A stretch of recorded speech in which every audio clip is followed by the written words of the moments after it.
Hello दोस्तों, आप सभी लोगों का हमारे चैनल GCG न्यूज पर स्वागत है। तो जितने भी भाई हो बहन हो, आप सभी जो अभी महिला पर्यवेक्षक और छात्रावास अधीक्षिका जो भी अभी तैयारी कर रहे हो CGPSC व्यापम, तो फिर से मैं IMP क्वेश्चन लेके आ गया हूं दोस्तों। सरकारी योजना एवं विटामिन से जो रिलेटेड जो क्वेश्चन आते हैं, पूछे जाते हैं, उससे रिलेटेड IMP क्वेश्चन फिर से लेके आया हूं। तो चलिए आज सब मिलकर सॉल्व करते हैं दोस्तों। कैसे सॉल्व करना है, तो अगर आप हमारे चैनल पर नए हो तो चैनल पर नए हो तो सब्सक्राइब जरूर करना, बेल ऑल का ऑप्शन दबाना, ताकि जो भी वीडियो आएगी उसकी नोटिफिकेशन आपको मिलती रहेगी दोस्तों। यहाँ पर मैं CGPSC व्यापम की जानकारी लेकर आता हूँ, भर्तियों की जानकारी लेकर आता हूँ, बेरोजगारी भत्ता से लेकर जो भी आपके मन में डाउट हो, सवाल हो, पूछ सकते हो। तो चलिए देर ना करते हुए आगे बढ़ते हैं दोस्तों। देखो यहाँ बस पहला जो क्वेश्चन इसमें पूछा गया है, किसी सहायक बाल विकास परियोजना अधिकारी को प्रति माह कम से कम कितने दिन दौरा करना पड़ता है। क्या पूछा गया, कितने दिन दौरा करना पड़ता है। तो देखो यहाँ पास ए ऑप्शन दिया है 10 दिन, बी ऑप्शन दिया है 12 दिन, और सी ऑप्शन दिया है 15 दिन, और डी ऑप्शन दिया है 18 दिन। तो वीडियो को पूरा जरूर देखना दोस्तों। जो भी अभी नए दोस्त जुड़ रहे हो तो चैनल को सब्सक्राइब जरूर करना। तो चलिए बताइए आप लोग कमेंट करके, पहला जो 1 क्वेश्चन है उसका आंसर क्या होगा। कितने दिन जो सरकारी जो बाल विकास परियोजना अधिकारी होते हैं उसको कितने दिन दौरा करना पड़ता है। तो इसका जो राइट जवाब आएगा दोस्तों, ये आएगा 18 दिन। कितने दिन, 18 दिन जो है वो दौरा करना पड़ता है। चलिए नेक्स्ट सवाल लेते हैं दोस्तों। देखो यहां पास नेक्स्ट जो सवाल है दूसरा, राष्ट्रीय स्वास्थ्य सांख्यिकीय केंद्र द्वारा निर्धारित मापदंड के अनुसार 10 माह की किसी सामान्य लड़की का वजन होना चाहिए। बहुत ही IMP क्वेश्चन है, जो महिला पर्यवेक्षक जो अभी पेपर आप लोग दिलाओगे, जो भी तैयारी कर रहे हो, उससे रिलेटेड क्वेश्चन है। तो ये आ सकता है, तो वीडियो पर बने रहिएगा। तो देखो यहां पास ऑप्शन क्या क्या दिया है।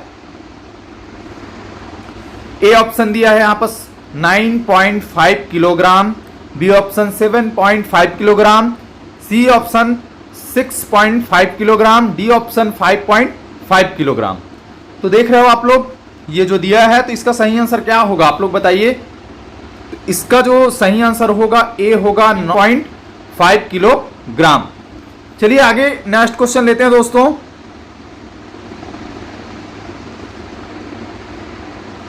देखो यहां पर जो क्वेश्चन है, प्रसव के उपरांत 5वें और 6वें महीने में मां के स्तनों से दूध की लगभग कितनी मात्रा प्रतिदिन निर्मित होती है। क्या बोला गया है, प्रसव के उपरांत 5वें और 6वें महीने में मां के स्तनों में दूध की लगभग कितनी मात्रा प्रतिदिन निर्मित होती है। तो इसका जो पहला पॉइंट दिया है, A option 580 milligram, B option 680 milligram, C option 830 milligram, D option 930 milligram. तो चलिए बताइए आप लोग कमेंट करके दोस्तों। तो तीसरा का जो सही आंसर होगा वो है सी 880 मिलीग्राम रहेगा। तो आप लोग देख रहे हो दोस्तों यहां पर,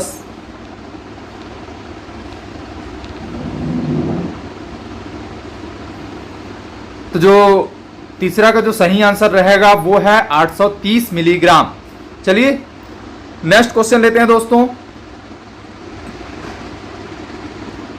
प्रसव के उपरांत प्रथम 3 दिनों तक मां के स्तनों से जो अमृत तुल्य गाढ़ा दूध प्रवाहित होता है उसमें प्रचुर मात्रा में होता है। क्या होता है, तो चलिए आप लोग कमेंट के माध्यम से बताइए दोस्तों।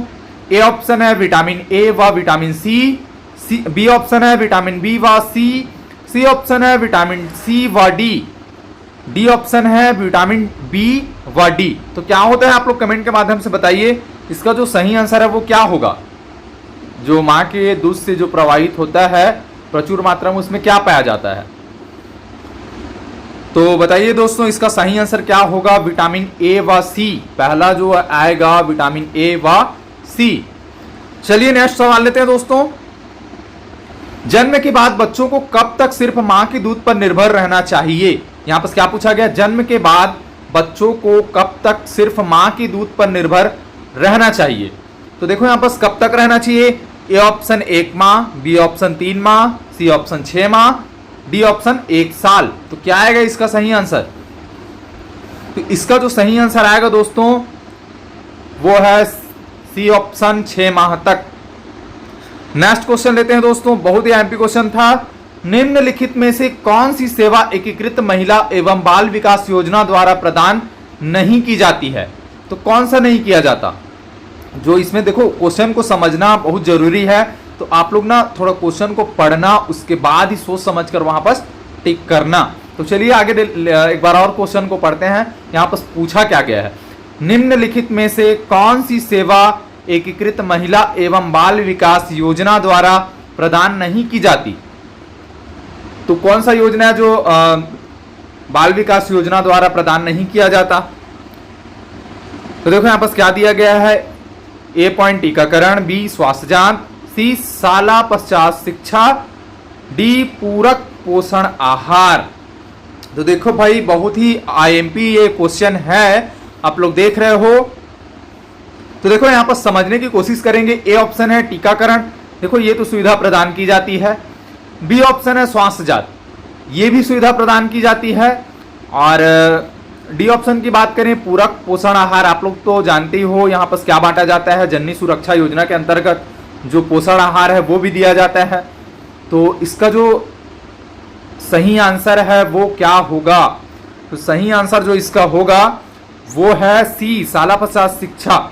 ये जो है सुविधा वहां पर प्रदान नहीं की जाती।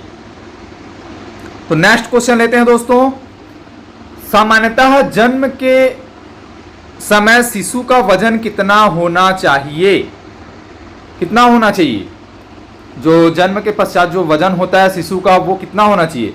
तो ए ऑप्शन है 1.5 किलोग्राम, बी ऑप्शन है 2 किलोग्राम, सी ऑप्शन है 2.5 किलोग्राम, डी ऑप्शन है 3.5 किलोग्राम। तो आप लोग सही आंसर बताओ दोस्तों, इसका कितना होना चाहिए। तो इसका जो सही जवाब आएगा डी ऑप्शन 3.5 किलोग्राम। निमोनिया रोग शरीर के किस अंग को प्रभावित करता है।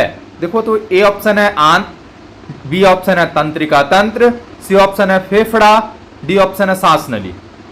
देखो आंत भी नहीं आएगा क्योंकि ये आंत से रिलेटेड रोग नहीं है। तंत्रिका तंत्र इससे भी रिलेटेड ये रोग नहीं है, तो ये भी नहीं आएगा।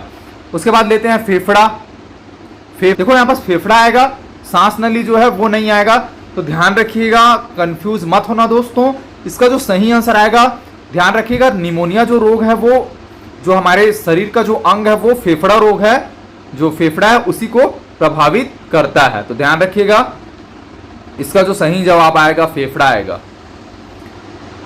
आगे लेते हैं दोस्तों क्वेश्चन, मसूड़े से खून का निकलना किस विटामिन की कमी के कारण होता है।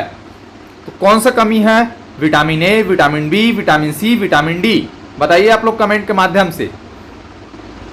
तो इसका जो सही आंसर आएगा वो है विटामिन सी। चलिए नेक्स्ट क्वेश्चन लेते हैं, छत्तीसगढ़ राज्य में कितने लाख हितग्राहियों को एकीकृत बाल विकास परियोजना की सेवाओं का लाभ प्राप्त कर रहे हैं। तो ये जो सेवा है उसका लाभ प्राप्त कर रहे हैं, तो ध्यान रखिएगा क्वेश्चन को। चलिए देखते हैं, ए ऑप्शन है 54 लाख, बी ऑप्शन है 34 लाख, सी ऑप्शन है 24 लाख, डी ऑप्शन है 14 लाख। तो कितने हैं बताइए आप लोग कमेंट के माध्यम से। तो इसका जो सही जवाब आएगा सी ऑप्शन 24 लाख। चलिए नेक्स्ट क्वेश्चन लेते हैं, घरेलू हिंसा में महिलाओं का संरक्षण अधिनियम 2005 के क्रियान्वयन के लिए छत्तीसगढ़ शासन के द्वारा कौन सी योजना संचालित की जा रही है। देखो यहाँ पर बहुत ही एमपी क्वेश्चन है, पूछा जा सकता है। ए महिला जागृति शिविर, बी स्वावलंबन योजना, सी नवा बिहान योजना, डी सक्षम योजना। तो क्या आएगा इसका जो आंसर है वो आप लोग कमेंट के माध्यम से बताइए। तो इसका जो सही आंसर आएगा नव बिहान योजना। नेक्स्ट क्वेश्चन लेते हैं, स्वावलंबन योजना से संबंधित निम्न में से कौन सा कथन सही नहीं है। देखिए ये ना जो क्वेश्चन है, बहुत सारे दोस्त जो भी आप लोग देख रहे हो थोड़ा सा मिस्टेक इसमें हो सकते हो आप लोग, तो इसको सॉल्व कैसे करना है चलिए देखते हैं। स्वावलंबन योजना से संबंधित निम्न में से कौन सा कथन सही नहीं है। देखो यहाँ पर कथन बोला गया, तो ध्यान रखिएगा, क्वेश्चन को बार बार आप लोग जरूर पढ़िएगा। तो चलिए लेते हैं। पहला है, इस योजना के हितग्राहियों में ऐसी महिलाएं हैं जिनकी पति की मृत्यु हो चुकी है। देखो यहाँ पर ना ध्यान रखिएगा दोस्तों, अच्छे से पढ़िएगा। बी ऑप्शन है 35 से 45 वर्ग की जो आयु वर्ग की अविवाहित महिलाएं भी इस योजना के हितग्राही हैं। सी, यौन उत्पीड़न, HIV पॉजिटिव एवं तृतीय लिंग हितग्राहियों को भी योजना का लाभ लेने की पात्रता जो है रखते हैं। तो इसमें पूछा गया कथन सही नहीं है ना, ध्यान रखिएगा। तो इसका जो सही जवाब आएगा क्या होगा दोस्तों, इनमें से कोई नहीं। तो देखो यहाँ पर क्या होगा इसका सही जवाब, तो जो इसका सही जवाब आएगा डी ऑप्शन आएगा, इनमें से कोई नहीं। ये तीनों जो ऑप्शन है इनमें से कथन सही नहीं है। चलिए आगे बढ़ते हैं। निम्नलिखित में से कौन सा रोग प्रोटीन की कमी से होता है। देखो यहाँ पर बहुत ही एमपी क्वेश्चन है, ध्यान रखिएगा। देखो ए ऑप्शन है क्वासियोकार, उसके बाद है बी एक्जिमा, सी रतौंधी, डी इनमें से कोई नहीं। 13वां का जो क्वेश्चन है उसका आंसर, सही आंसर क्या होगा आप लोग कमेंट के माध्यम से बताइए। तो इसका जो सही आंसर होगा दोस्तों वो है ए। चलिए आगे बढ़ते हैं। इनमें से कौन सा रोग विटामिन डी की कमी से होता है। कौन सा रोग होता है विटामिन डी की कमी से। A option rickets, B option anaemia, C option रतौंधी, इनमें से कोई नहीं। तो बताइए आप लोग। तो इसका जो सही आंसर होगा वो है इसका जो सही आंसर होगा रिकेट्स। नेक्स्ट क्वेश्चन लेते हैं। स्कर्वी रोग किस विटामिन की कमी के कारण होता है। स्कर्वी रोग ना, vitamin A, vitamin B, vitamin C, vitamin D. तो बताइए कौन से विटामिन के कमी से स्कर्वी रोग होता है। तो इसका जो सही आंसर आएगा वो है विटामिन सी। बहुत ही आईएमपी क्वेश्चन था, ये भी पूछा जा सकता है दोस्तों। 1 ग्राम कार्बोहाइड्रेट, देखो यहाँ पर नेक्स्ट क्वेश्चन लेते हैं।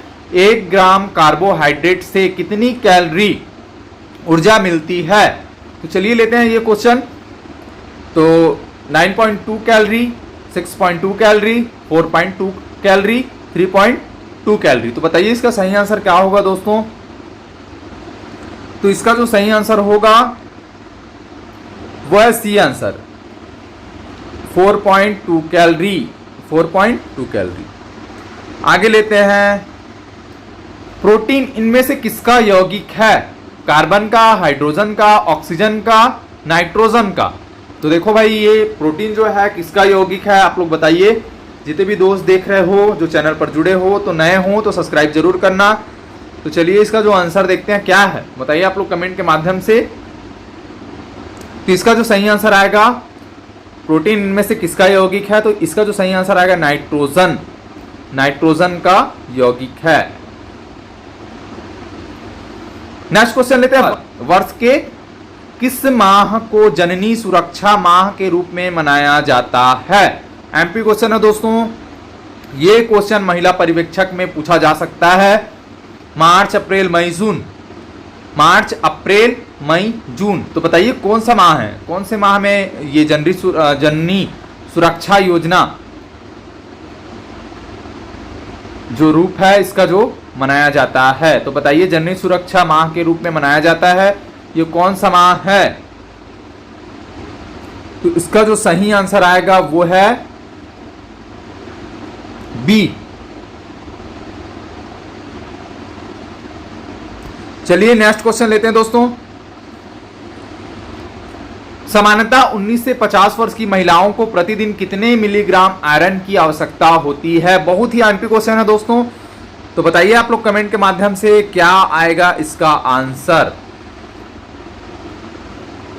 पहला 8 मिलीग्राम, दूसरा 10 मिलीग्राम, तीसरा 15 मिलीग्राम, चौथा 18 मिलीग्राम। तो देखो यहां पर इसका जो सही ऑप्शन है वो क्या आएगा। सही ऑप्शन आएगा इसका डी 18 मिलीग्राम। चलिए आगे बढ़ते हैं।